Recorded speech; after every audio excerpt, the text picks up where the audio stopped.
Sa headlines kan mga barata, alert level number 4 kang Bulkang Mayon, pinaghahandaan na. 57 persona nakabali sa DSWD walang gutom program, liwat nagresibi kang sedang ayuda hali sa gobyerno. 14 million pesos ng illegal na droga na kumpiskar kang Naga City Police Office kang taon 2025. DOH Bicol, nagpundo na sa pagbilang ka mga naputukan kang Pasko asin bagong taon. Mga naging biktima uminabot sa 72. Uya ang mga barata sa aldaw na ini. Ako po si Ja Maika Angeles. Balik eskwela ngunya na aldaw ang mga estudyante sa syudad ng Naga matapos suspenderon ang face-to-face classes kasuod mang Martes, huli kan peligro nin pag-uuran, alagad dikit sinaging pag-uuran kasuod ma. Ngunya na aldaw, padagos nakakamati nin pag-uran ang syudad ng Naga, huli kan Shearline, alagad mahiyo man ginibong pag-anunsyar nin suspension of classes sa syudad ng Naga. Mientras tanto, may free shuttle service ang lokal na gobyerno kang Naga para sa mga estudyante na mapuruli ngunya na hapon na maapekturan kan pagkusog kan uran. Sa social media post, Naga City Mayor Lenny Robredo, pwedeng mamatay na makusog na uran ngunya na hapon kung kaya may mga shuttle service ang syudad para sa mga posibleng ma-stranded. Ang mga bihikulong masasakyan yaon sa may police station number 3 sa Barangay Peña Francia para ihatod si mga pasahero pasiring CBD1 as in CBD2 bus terminal, Kamhay Annex pasiring Barangay Hola Mabolo, Ateneo pasiring CBD1 as in bus terminal, may mahalat man na bihikulo sa may police station Francia, Kamhay Annex as in Oragon Market para ihatod si mga mapasiring sa Upper Barangay, siring kan San Felipe, Pacol, Carolina as in Panikwason. Sa Camarines Sur, nagkapirang banwaan na nagsuspender kan klase ngunya na aldaw huli kan padagos sa pag-uuran na darakan Shearline na pwedeng mamatean pa hasta sa masunod na mga aldaw. Kabali sa mga banwaan na nagdeklarang mayong klase ngunyan iyo ang banwaan kan Tinimbak Camarines Sur, San Jose Camarines Sur, Lagunoy Camarines Sur asin dakol pang ibang banwaan. Padagos sa mga barata, mga benepisyaryo kan walang gutom program kan DSWD sa syudad ng Naga, liwat nagkuakan sa indang mga supplies na nagkakantidad 3,000 pesos. Ang detalye sa report ni Christine Reyes. Halipas sa barangay Panikwason si Tatay Joseph Halyores, asin amay na nagpila para sa pang-5 beses niyang redemption sa walang gutom program kan DSWD na pinagibo sa covered court kan barangay Abella, syudad din Naga kasubagong aga. May man mga aki si Tatay Joseph, kung kaya ang mga nakukuha niya digdi, iyang pinagbabaranga-banga nindakan sa iyang mga partidaryos. Ang sa iyang nasasaod ang naghahaloy man subutin sarong bulan, asin bilang sarong paraoma, dakulang tabang naman inisa sa iya. Pang-5 na 4 araw kaya. Kung nandiyan ng mga tugang ko, masarong titawan ko, ayaw, harap mo lang kayo. Katabang man sa mga. Nagpipirang ano man ini sir, simana or bulan sa iya? Iabot sa bulan. Iabot mo sa bulan. Sa walang gutom program, makuha ka din mga produkto siring kan karne, rekado, bihon, sugok asin iba pa sa kandidat na 3,000 pesos kada benepisyaryo. May man cash na nare-receive ang mga recipient.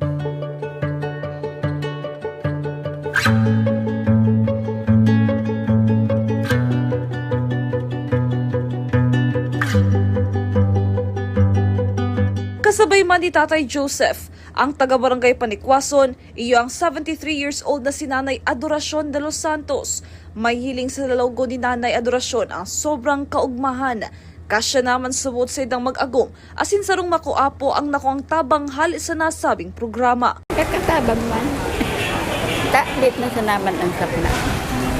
Naghahaloy man sa indong 576 na katao halos sa 27 barangay kang syudad ng Naga ang nakasaod sa walang gutom program ngunyan na aldaw.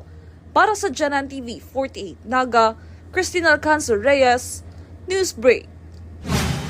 Sa iba pang bareta, sa paglaog kang taong 2026, may bago ng pamayo ang City Engineer's Office matapos magretiro na sa iyang pwesto si Engineer Elmer Albo. Ang bagong pamayo kang City Engineer's Office iyo si Architect Jennifer Toralba. Sinabi kaini na sa iya subuot papakarayon ang opisina asin hihilingon ang mga proyektong kaipuan tawan direksyon. Dai naman nagtaonin anuman na pahayag si Architect Toralba mapadapit sa iyang mga plano sa City Engineer's Office. Sa iba pang bareta, Nakapagrehistro nin lampas 2,000 na bagong botante ang Commission on Elections Naga kang nakaaging taong 2025 para sa 2026 Barangay and SK election. Ang bilang na inipuon sa bulan ng Oktubre hanggang Disyembre. Sa primerong bulan kang taong 2026, may 74 botante na ang nairehistro kan Comelec Naga. Padagos ang pangapodan kan Comelec Naga na magpasiling sa inang opisina para makapagparehistro. Ang voters registration ang matapos sa petsa 18 kan bulan ng Mayo. Kang last year po, pagpunggit ng October 20 hanggang December 30, ang gabos pong naiparesto sa Comelec Naga, 2,491. Ayan po gabos. Kung petsa 5 kang January hanggang petsa 6, gabos, 74 po, gabos nagpa-rehistro. Sa samuyang pagbabalik, panghaloyan na epekto kan pag-alboroto kan Bulkang Mayon kaya subuot kan NDRRMC. Yan as in iba pang nangyeno tabareta di bilang sa GNN TV 48 Naga Newsbreak. The digital age is here. They warn us of a cold, efficient world where the human touch is lost to automation. But we refuse to accept that choice. At Naga College Foundation, we believe the best future is one led by heart. We equip you with the skills you need to thrive. From our dynamic programs in finance and business, to the hands-on fields of IT and engineering, through our vital health sciences, our justice programs in criminology, and the crucial roles of education in the arts, we cover the entire spectrum of tomorrow's workforce. Here, you don't just become future ready, you become a worker with empathy, a leader who understands that technology must serve humanity. Choose the college that prepares you not just for the job, but for the world. The future is here at NCF. Enroll at Naga College Foundation. Let us build a brighter, kinder tomorrow.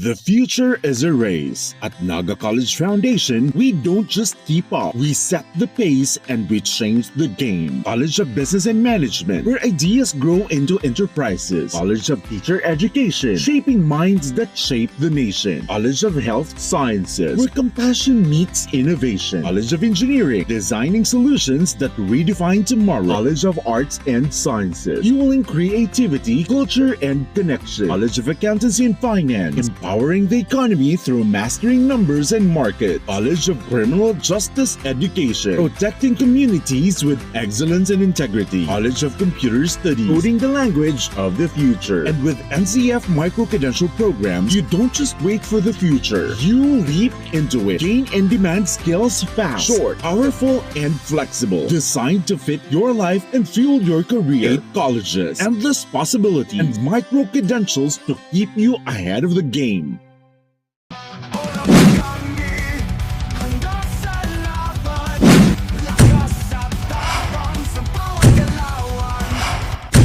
Ano, morag ka?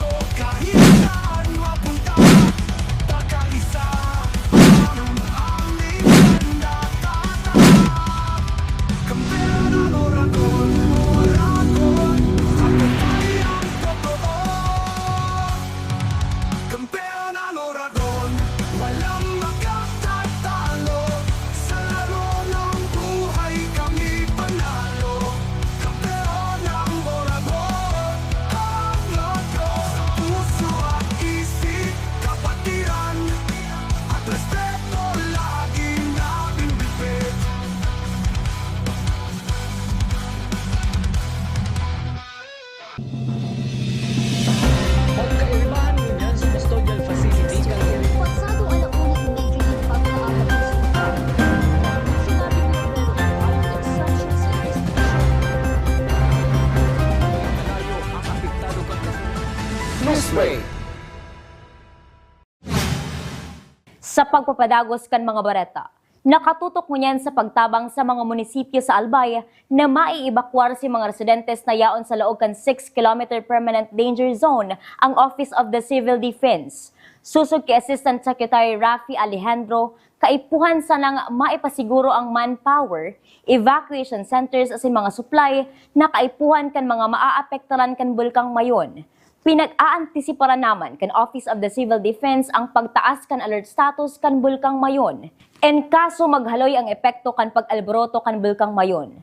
Kaya man subot inihuli ta bago pa sana ang budget kan gobyerno, alagad kaipuhan igwanin tamang koordinasyon sa lambang mga lokal na gobyerno. Unang-una, ang utos sa atin ay paghandaan itong pagtaas ng alert level for Mayon. No? So ngayon nasa alert level 3 tayo, so we are doing the necessary actions required para mag-respond tayo sa alert level 3. But ang isa sa utos sa atin is paghandaan na in case na itaas pa to alert level 4. So maghanda tayo in terms of manpower, resources, yung mga evacuation centers, and of course yung mga supplies na kailangan in the event na talagang magkaroon ng escalation. But ngayon, ang ating main purpose or main action dapat ngayon is to assist all local government units doon sa pag-implement nila ng pag-evacuate doon sa mga tao na nasa loob ng 6-kilometer permanent danger zone. So yun muna. And then isa dyan, kasama dyan is yung strict implementation na talagang ipagbawal yung mga human activity sa loob ng permanent danger zone. In general, kaya naman kasi we have the resources, lalo na ngayon kakaumpisan ng taon. We have fresh funds, we have a new budget na pwedeng gamitin to sustain our operation. So yung last eruption nga or last activity niya 2023, halos umabot ng 6 months yung alert level 3. We were able to sustain that mainly because of proper planning, yung tamang coordination ng among agencies and proper support dun sa LGUs. Sa kasumpay na bareta, nakaalerto na ang Reactionary Standby Support Force, pati naman ang mobility assets kan PNP Bicol bilang tabang sa mga munisipyo asin residentes na apektado kan kamugtakan kan bulkang Mayon. Susog ko Police Lieutenant Colonel Malu Kalubakib, tagapagtaram kan PNP Bicol, tulos pinagsugo ni Police Brigadier General Erosito Miranda, PNP Regional Director sa Bicol, ang pagtaonin seguridad sa mga residentes na pinag-ebakwar. Nakabantay naman subot ang PNP sa mga border kan Banwaan para mayo nang makasakat pasiring sa delikadong parte kan bulkang Mayon.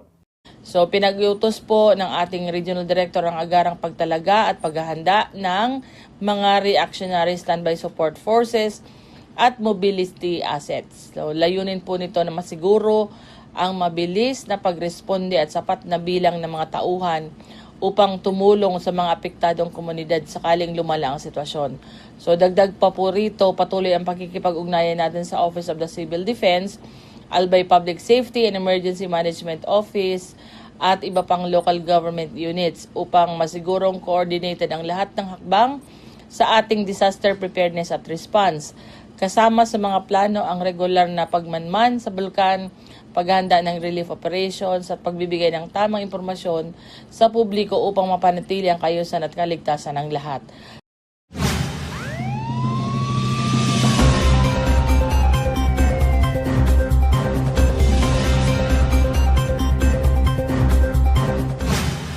Sa police report, Naga City Police Office nakapagkumpiskar nin sobra sa 14 million pesos nin kantidad nin illegal na droga sa nakalis na taong 2025. Ang detalye sa report ni Cristina Valenzuela.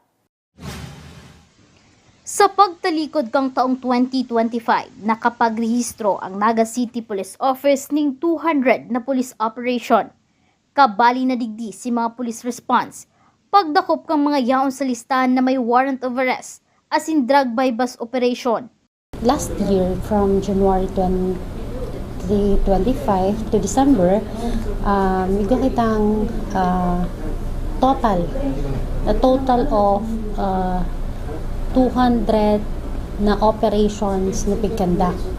So, si previous kong sinabi na 158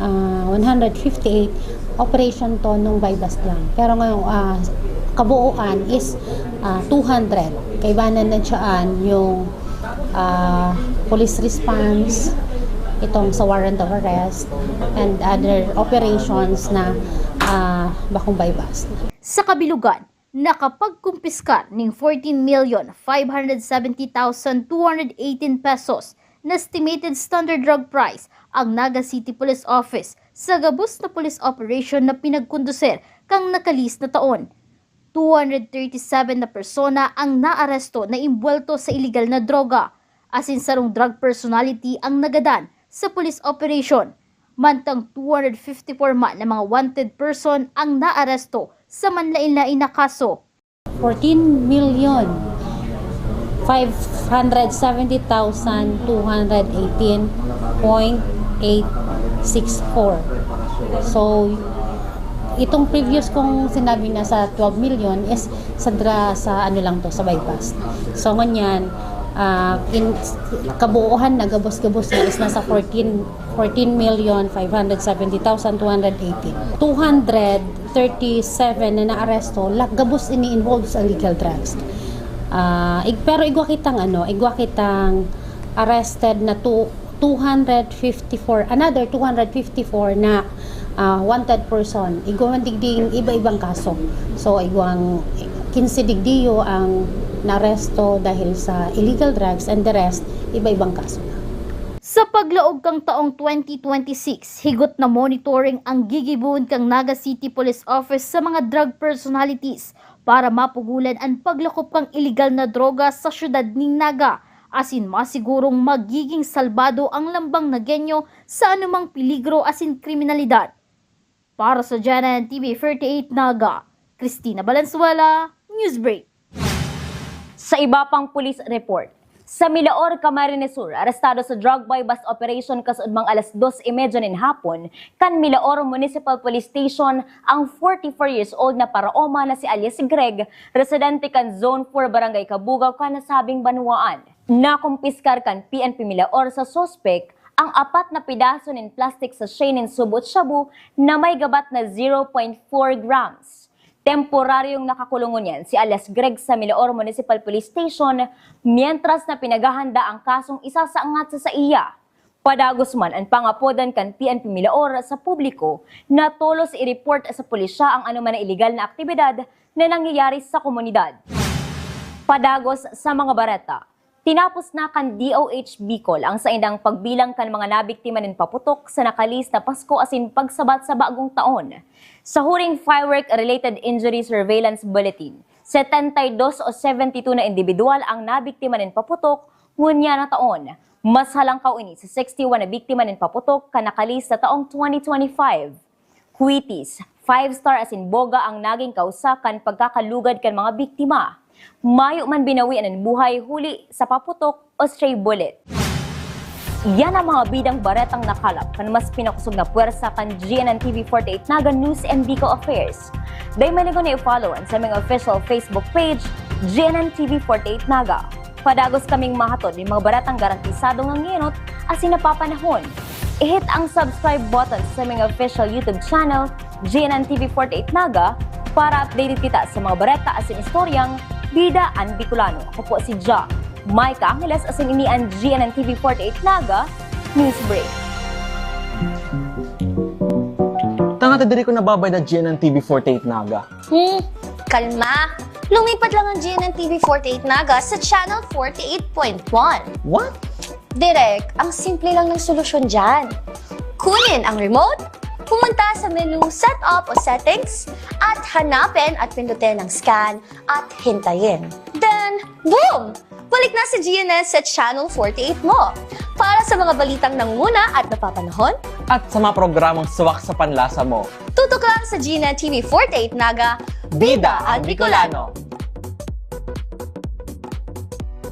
Be a champion, be a tiger today. NCF's the quest, let's lightning your way. At the Naga College Foundation Basic Education Department, we provide an environment where innovation is nurtured and resources promotes collaboration and discovery. Our students benefit from hands-on learning in cutting-edge science and technology laboratories, bridging theory with practical application. We maintain a supportive institutional framework, ensuring a safe, clean, and academically focused atmosphere for every student. Beyond academics, our comprehensive facilities, including sports, develop leadership, teamwork, and discipline. NCF is proud to be a LASO accredited institution, a recognized mark of excellence and high-quality education. This is Naga College Foundation Basic Education Department. Changing the game. At NCF, we're all about that holistic grind. Hands-on training, real-world experience, and affordable education that gets you industry ready. Shoot to edit? Dito, from concept to screenwriting. From shooting to editing to actual broadcasting, NCF was the first and the only school that has its own operational television and radio stations. No boring stuff, just real skills for the real world. G ka na ba? Tiger today.